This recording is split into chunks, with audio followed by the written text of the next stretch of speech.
Our next guest grew up on the West Bank, where his father was a founding member of Hamas. He was groomed to take a senior role before he turned on the terrorist group in prison. Spying for Israel now, converting to Christianity, and ultimately seeking asylum in the U.S. Mosab Hassan returns to us now, as he came a few years ago. And now we got more than ever. Mosab, it's great to see you. We'd love to know the insight of this group and how they were able to pull off what they did October 7th. First, can you tell the audience your background, people that didn't read your book? I was born at the heart of Hamas leadership, and I know them very well. They don't care for the Palestinian people. They don't regard the human life. And I saw their brutality firsthand back in 1996 when I spent about a year and a half in Megiddo prison. They killed so many Palestinian people at that time. And this is when I decided that I cannot be together with this movement.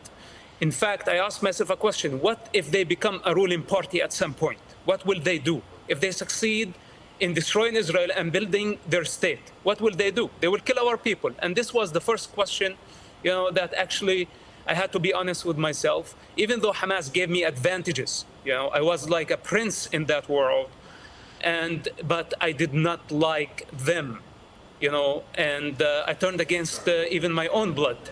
Because this is how much I did not like Hamas. And today, 25 years later, they are the rulers of Gaza, and we see what they are capable of doing. We saw what happened October 7th. We saw them do what they did to Holocaust victims. They have now over 200 hostages, murdered babies in their cribs, and we see the horror of what they're capable of. Now they've retreated back to Gaza, and a ground incursion is about to happen. Would you recommend Israel do this? And what will they find when they go in? Okay, first of all, we need to evacuate civilians as much as we can. This is an ugly war, and Israel did not start it. Hamas did. First of all, we need to encourage civilians to go into Egypt, possibly women and children, maybe men over 50 years old. These need to get out of the picture.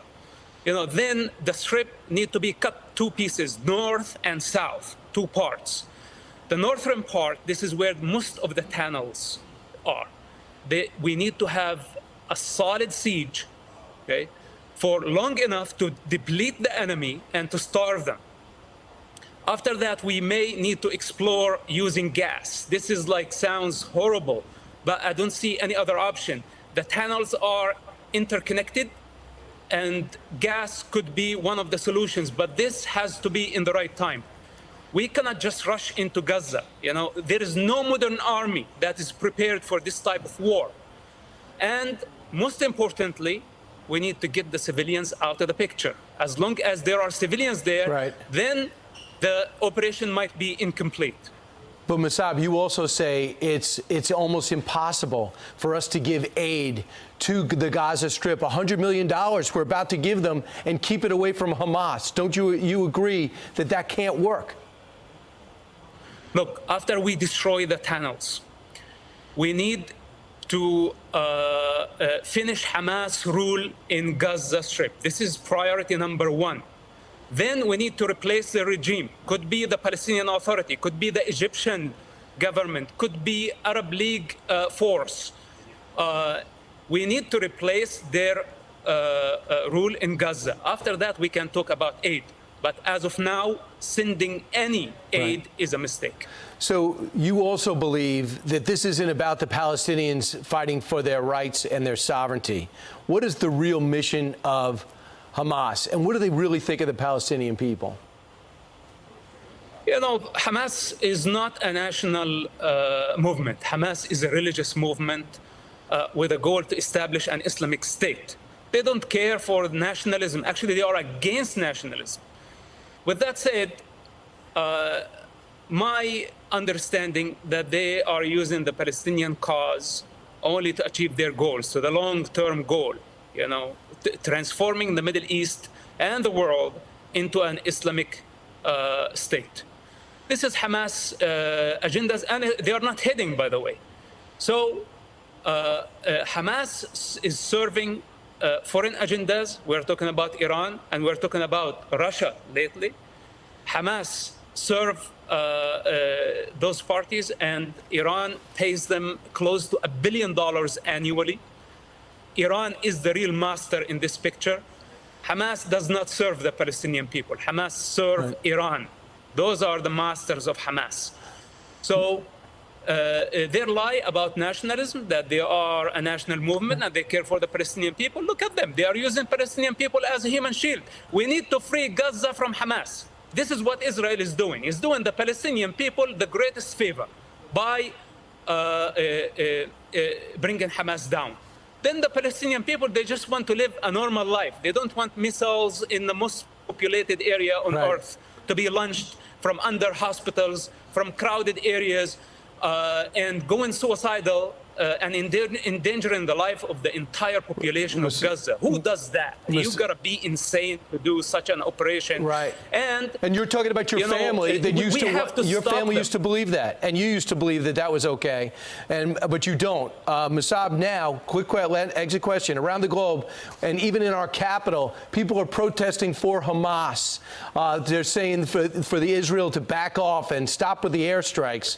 Well, what do you say to those protesters? What is about their mindset? Okay, listen, I cannot convince the entire world of truth. Right now, people are emotional. They hate to see children dying. Even though, Hamas is killing the people at the hospital and we have evidence of that, but they still blame Israel. People can blame whoever they want. But now we have to concentrate. We have to focus. Public opinion is very important, but unfortunately, it's not the time to win the public opinion. It's the time to win the war against the most brutal terrorist organization living today. And later on, when people look back at the situation, they will understand what we were doing. We should not be afraid of the public opinion. We have to explain as much as we can. And you're doing that. But now we have to concentrate on our goals. And Mosab, that's why your perspective is so vital and you're unique. You grew up in the Hamas family, you broke from it, and now you're speaking to stop it. Mosab, Hassan, Youssef, thanks so much for what you're doing. Appreciate it. Thank you, Brian. Mosab, Youssef, he's the son of a founding Hamas leader, and he's the author of Son of Hamas. Thanks so much for joining the program. I'm always curious because we have so many Americans here that don't understand Hamas. Can you paint the picture for the audience of who we're dealing with? Some have referred to them as Israel's ISIS. Why do they say this, sir? Well, good morning. It's the wrong comparison, to say Hamas and ISIS, because I think Hamas is a lot more dangerous. Look at the division and the global confusion because of Hamas. They brought us to our knees somehow, by their brutality and their barbarism. Brutality is even underestimating Hamas act. Hamas is a religious movement. And they are raging a religious movement against Israel. This is what they are doing. The mainstream media cannot say this because they're afraid to ignite a religious war. And what I say, it already is. They want to annihilate the Jewish people because they are Jewish people, because they are Jewish state. This is why they hate Israel. They want to establish an Islamic state on the rubble of the state of Israel. Campaign, their campaign title is Tufan al-Aqsa, which means the flood of Al-Aqsa Mosque.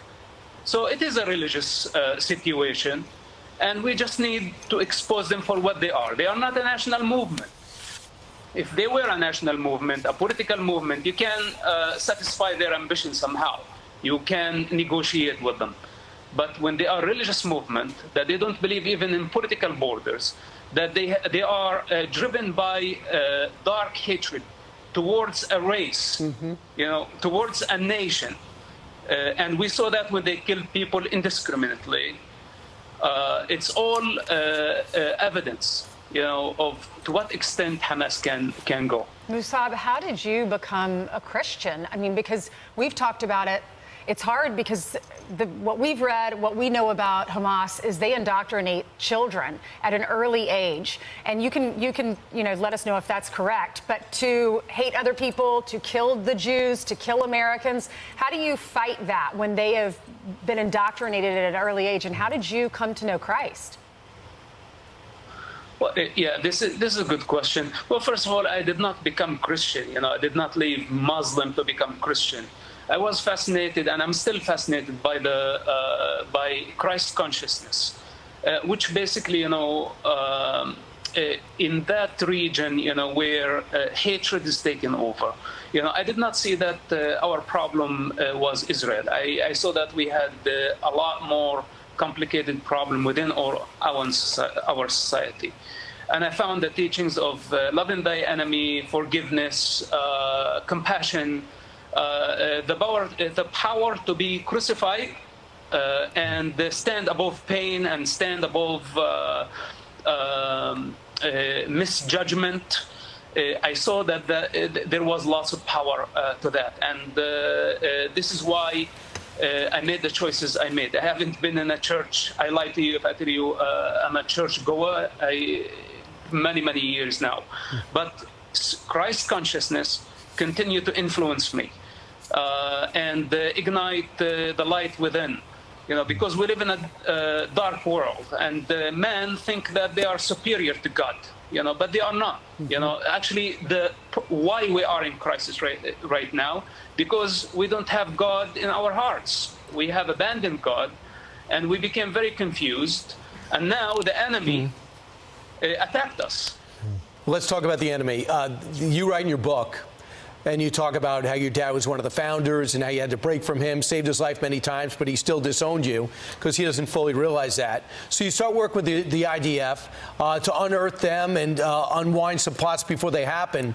You also write that in 2006, nobody thought that Hamas was capable of taking over the Gaza Strip, but they did in 2 seconds, kick Fatah right out. Are they capable of putting up and withstanding an IDF invasion? Do you think they're that strong, or do you think they've already run from the fight?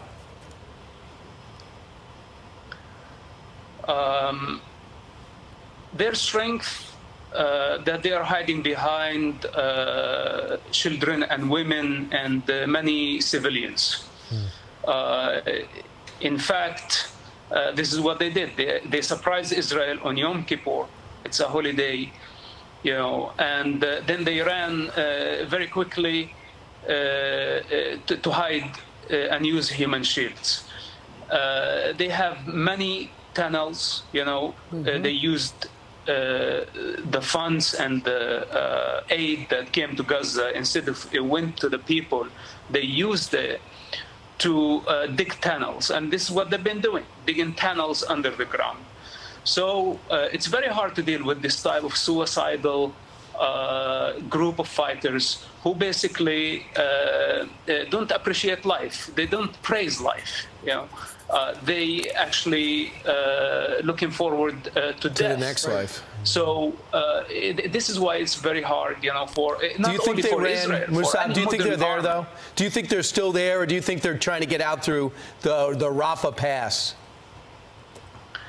No, I think they are still there, and they are preparing. And the reason that Israel is delaying their campaign because they're gathering intelligence, I think they should wait a little bit longer, because without intelligence, without information, knowing the tunnels' mouths, and the Hamas movement on the ground, it is going to be a very difficult war.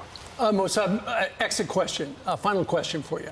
Ultimately, once the ground invasion does start, the goal of the IDF and the Israelis is to rid the world of Hamas, which your father founded. Given what you've said about how it's a movement, not necessarily people, but it's a movement, is that possible?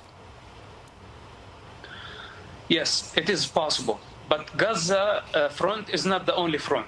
First of all, Israel must destroy Hamas infrastructure, including the tunnels, and whatever it takes. That's number one. Number two, Israel need to deal with the head of the snake in Doha, in Beirut, in wherever they are. Cut the head of the snake and let the tail die. We won't be able to destroy Hamas as an ideology, but we can definitely overthrow them. Now, I don't know how much this will take. This is why I recommend that we gather intelligence and we enforce a very powerful, unbreachable siege. It has to continue for long enough. You know, those tunnels, they need ventilation, they need power, they need communication. Now, if we cut the power, fuel, even water, oxygen if possible, long enough, this could take long weeks. And we know where the tunnels are in general. They are close to the siege. They are close to the border with Israel. We have offensive tunnels.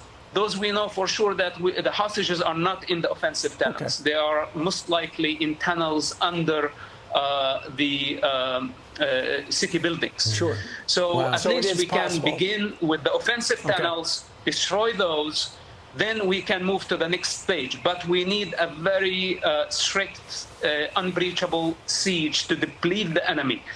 If we go in immaturely, then we might pay a very high price. Got it. Mosab, thank you so much. Thanks for coming on and educating us You're about welcome, and thank you for having me. Pick up his book if you want to find out how this whole thing started.